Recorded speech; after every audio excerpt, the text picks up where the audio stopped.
ለሰብአዊ መብቶች መከበር በጋራ ቃል እንገባለን። አመሰግናለሁ።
ለሰባአምስተኛ ጊዜ በዓለማችን በተለያዩ ዝግጅቶች ታስበው የሚውለው የዓለም የሰብአዊ መብቶች ቀንን በማስመልከት ነው።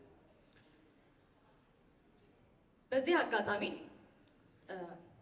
በዓለማችንና በሀገራችን በየቦታው አሰቃቂ የሰብአዊ መብት ጥሰቶችን በምናይበት ጊዜ እና ሰብአዊነት ጥያቄ ውስጥ በገባበት ጊዜ የምታዩት የምትሰሙት ሳይበግራችሁ ማንነትና ድንበር ሳትለዩ ለወንድሞቻችሁና ለእህቶቻችሁ ለመሟገት ስላሰባችሁ ከማሰብም አልፋችሁ እርምጃ መውሰድ አክሽን መውሰድ ስለጀመራችሁ እጅግ በጣም እናመሰግናችኋለን፣ እጅግ በጣም እናከብራችኋለን። ምን ይባላል መሰላችሁ? When human rights are abused on such a grand scale, the broth boils and feeds the rebellion of a new order. ከፍተኛ የሆነ የሰብአዊ መብት ጥሰት በስፋት ሲከሰት በንጹሃን የሚወለድ እንደናንተ ባሉ ተስፈኛ ወጣቶች የሚመራ የሰው ልጆችን የማህበረሰብን መብት የሚያከብር አዲስና ፍትሃዊ ስርዓት ይፈጠራል። የእናንተ እዚህ መሆን ለሁሉም ሰዎች መቆርቆር መብትን ለመጠየቅና ለማስከበር ፍላጎት ማሳየት በራሱ በዜጎች ንቅናቄ የሚመጣን አዲስና የተሻለ ፍትሃዊ ዓለምን የሚያመላክት ነው። የተሻለች ሀገር ለመገንባት ማንንም የማትጠብቁ ባለመሆናችሁና ተነሳሽነት በመውሰዳችሁ የእውነት ከልብ ኮርተንባችኋል። እንኳን በደህና መጣችሁ።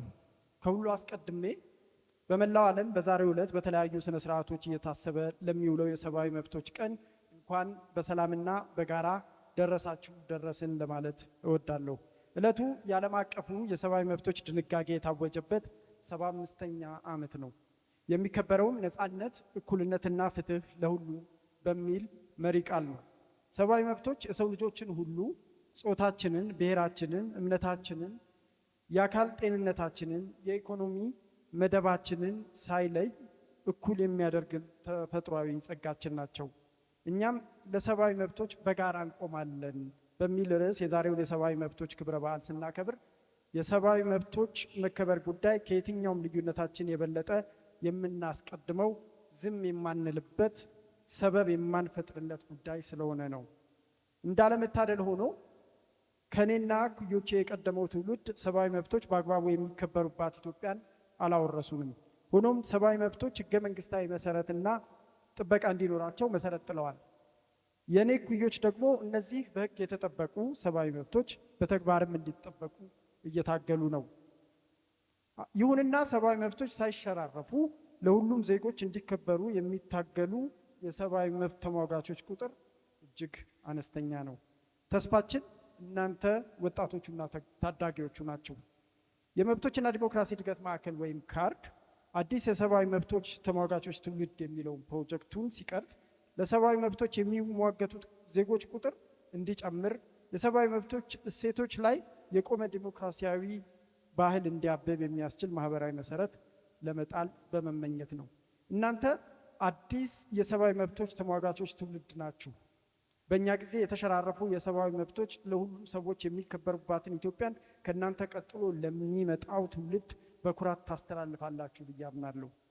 የዛሬቱ ኢትዮጵያ የዘፈቀደ ግድያ፣ የጅምላና ህጋዊ መሰረት የሌላቸው እስሮች፣ ጾታን መሰረት ያደረጉ ጥቃቶች፣ ለአካል ጉዳተኞች እኩልነት የነፈጉ አሰራሮችና ሌሎችም በርካታ ሰብአዊ መብቶች ይጣሱባታል።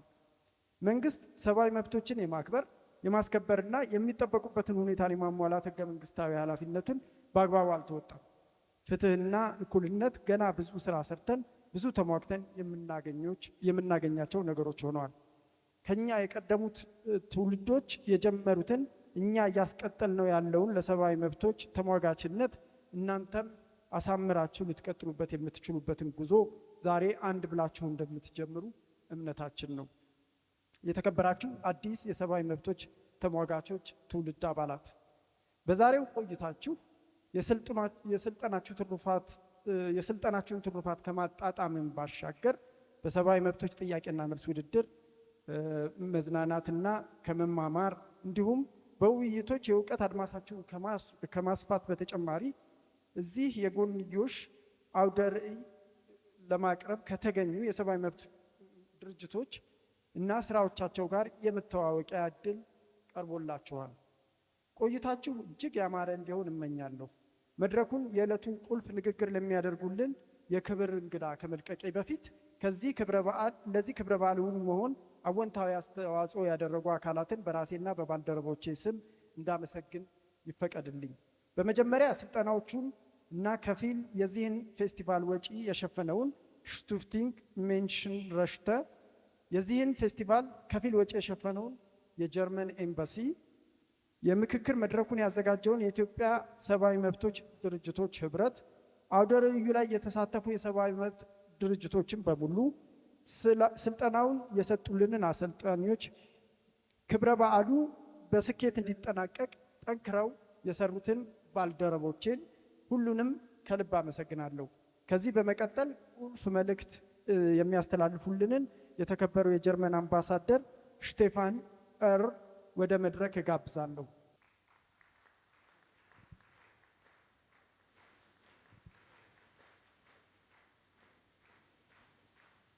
Thank you so much. Thank you. Ndimina Daracho. This is a very impressive crowd. Good morning to all of you. Ladies and gentlemen, students, girls and boys, friends, dear new generation of human rights defenders, it is a great honor and my absolute pleasure to be with you here today and to welcome you to the Human Rights Festival 2023. I'm glad to be here again with Befeqadu Hailu and his team from the Center for the Advancement of Rights and Democracy. Let me congratulate you, dear Befeqadu, and your team for our successful cooperation and for all you have done for your critical and tireless work on advancing the role of human rights defenders. Thank you very much. Please give us an applause.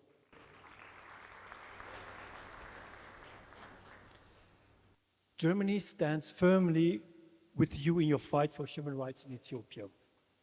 A critical civil society and strong human rights defenders are one of the backbones of democracy. They direct our attention to what is really at stake when it comes to human rights. They are often a voice for those that we cannot see or hear. I'm particularly happy to see so many young and engaged human rights defenders today. It is my strong belief that you contribute to the future of your country. Whether we talk about political developments, about humanitarian challenges in the country, the economic situation in Ethiopia, human rights must be at the core of all our considerations. Human rights are a precondition to reach goals such as political stability and sustainable economic growth. Human rights are a necessary foundation for a peaceful and prosperous country. If we want Ethiopia to thrive economically, we need to ensure that human rights are respected to create a safe operating environment for businesses and international investments.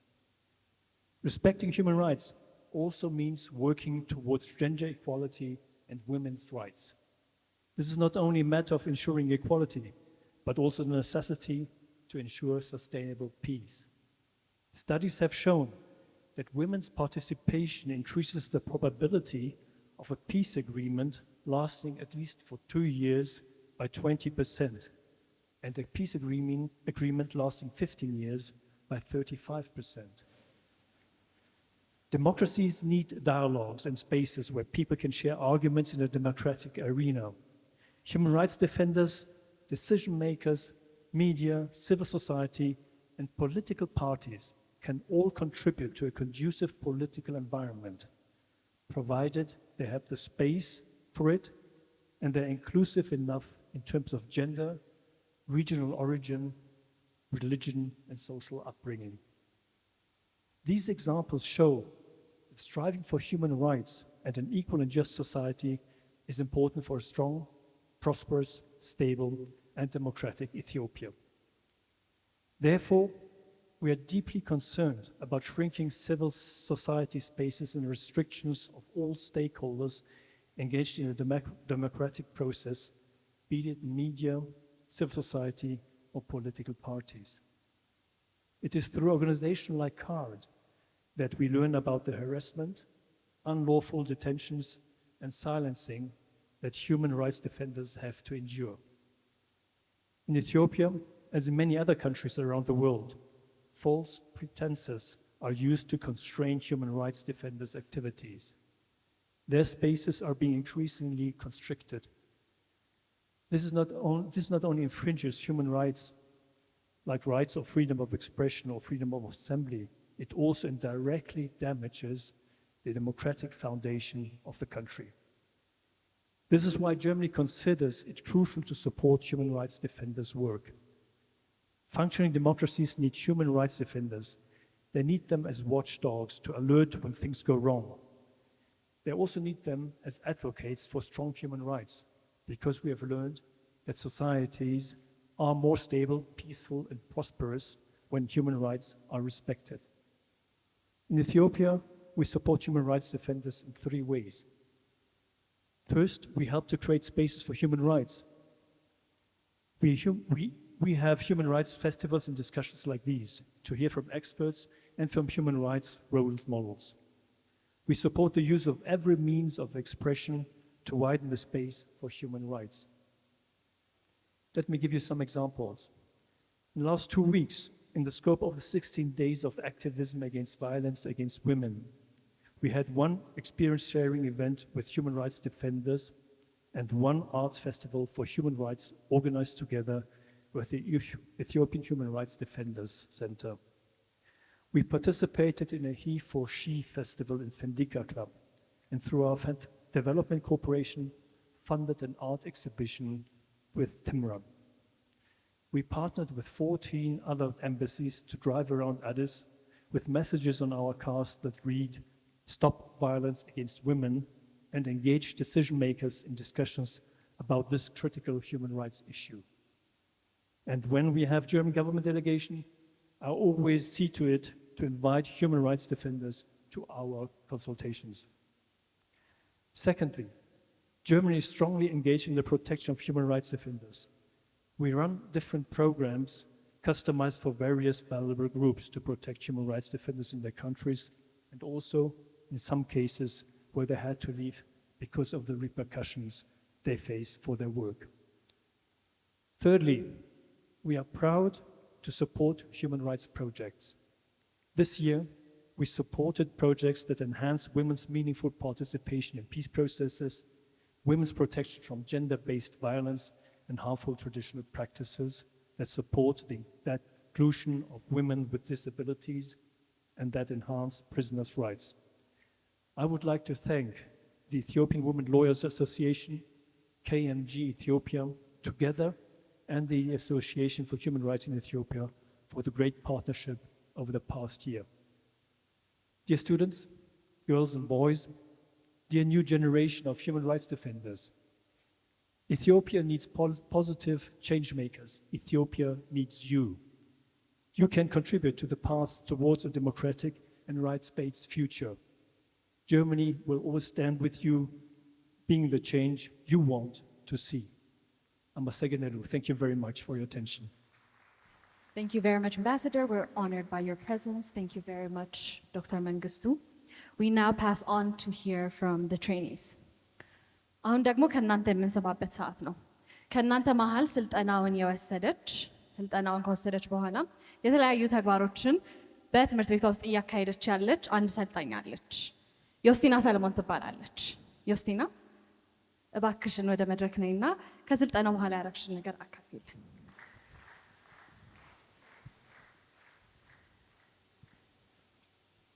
እንደምን አደራችሁ።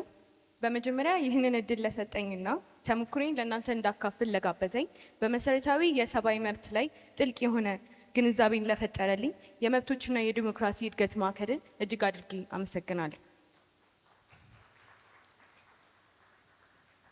እንዲሁም በእንግድነት ለተጋበዛችሁና በስልጠናው ላይ ለነበራችሁ አክብሮቴን ለመግለጽ እወዳለሁ። ስሜ ዮስቲና ሰለሞን ይባላል። የፋውንቴን ኦፍ ኖሌጅ የ11ኛ ክፍል ተማሪ ነኝ። የመብቶችና የዲሞክራሲ እድገት ማዕከል እየሰራ ያለው ስራ እጅግ የሚደነቅ ነው። ማህበረሰቡ በሰብአዊ መብት ተሟጋች ላይ ያለውን አሉታዊ አስተሳሰብ ሊቀይር የሚችል ሲሆን ተማሪዎች ላይ መስራቱ ደግሞ ተማሪዎች ከራሳቸው አልፎ ሌሎች ሰዎችን በማስተማር በሀገሪቱ የሰብአዊ መብት አስተምህሮት ላይ ትልቅ ስራን እየሰራ ነው ብዬ አምናለሁ። ከዚህ ባለፈ ተከታታይ ስልጠናዎችን በመስጠት በሰብአዊ መብት ትምህርቶች ላይ ጥሩ ግንዛቤ ያለውን ዜጎች መፍጠር ይቻላል። ከመብቶችና ዲሞክራሲ እድገት ማዕከል ጋር በነበረኝ የ2 ቀን የስልጠና ቆይታ ስለ ሰብአዊ መብቶች ታሪካዊ አመጣጥ፣ የሰብአዊ መብቶች መለያ ባህሪያት፣ ሰብአዊ መብቶች ላይ የሚጣሉ ህጋዊ ገደቦች እንዲሁም የሰብአዊ መብቶች አይነቶች ለምሳሌ የሀሳብን በነፃነት የመግለጽ መብት፣ የመሰብሰብና የመደራጀት መብት፣ የጾታ እኩልነትን የመሳሰሉት ላይ ጥልቅ የሆነ ግንዛቤን አግኝቻለሁ። ከዛም ባለፈ ከአሰልጣኞቻችን የህይወት ተሞክሮ ትልቅ ትምህርትን ቀስሜያለሁ። ከስልጠናው በኋላ ከልጅነቴ ጀምሮ የነበረኝን የሰብአዊ መብት ተሟጋች የመሆን ፍላጎት እንዳዳብር አድርጎኛል። በትምህርት ቤቴም የሰብአዊ መብትና የስርዓተ ጾታ እኩልነት የሚባል ክበብ ከአስተማሪዬ ጋር በመሆን እንዲቋቋም አድርጋለሁ። ክበቡ በአሁኑ ሰዓት ከ30 የሚበልጡ አባላት ያሉት ሲሆን በሰልፍ ስነ ስርዓት ላይ ዝግጅቶችን በማቅረብና የተለያዩ ዝግጅቶችን በማቀድ ለክበቡ አባላትና ተማሪዎች የተሻለ እውቀት እንዲያገኙ እየሰራን እንገኛለን። ከዚህ በተጨማሪ ከካርድ ወይም ደግሞ ከመብቶችና የዲሞክራሲ እድገት ማዕከል ባገኘነው መመሪያ ወይም ማንዋል እነሱን ይዘን ጥልቅ የሆነ ግንዛቤ እንዲኖራቸው እያደረግን ነው። ከዚህ በተጨማሪ ሁላችንም የየራሳችንን ድርሻ በመወጣት በሀገራችን የሰብአዊ መብትና ተያያዥ ሀሳቦች ላይ የተሻለ ቦታ እንድትደርስ አሻራችንን እናሳርፍላለሁ። አመሰግናለሁ።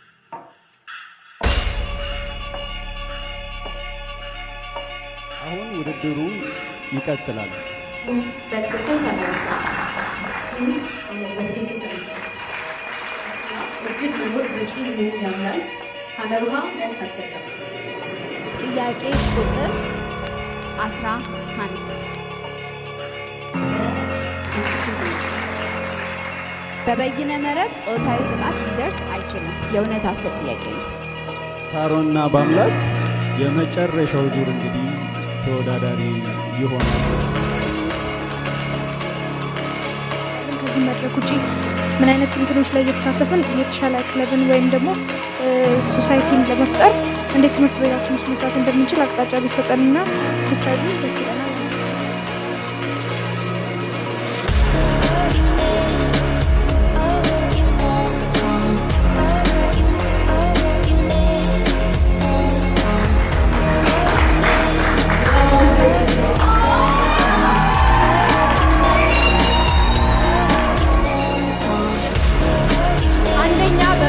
የሶስተኛውን ዙር የአዲስ ትውልድ የሰብአዊ መብት ተሟጋቾች ጥያቄና መልስ ውድድር ያሸነፈችው ማነች? በአምላክ ማተቤ። የመጨረሻው አገር አቀፍ ጥናት የነበረው የኢዲኤችኤስ ወይም ኢትዮጵያን ዴሞግራፊክ ሄልት ሰርቬይ የ2016 ነው እና እሱ ላይ የሚያሳየው 30% ነው። 30% ሴቶች ጾታዊ ጥቃት ይደርስባቸዋል የሚለው። ይሄ ደግሞ እውነቱን ለመናገር ብዙ አይገርምም። የግሎባል አቨሬጅ ነው። አብዛኛው ሀገር አሜሪካም ተመሳሳይ ነው፣ የትም ሀገር ተመሳሳይ ነው። አንዱ ትልቁ ፈተና በኢትዮጵያ ሁኔታ የሰብአዊ መብት ተሟጋች ማን ነው የሚለው ነው።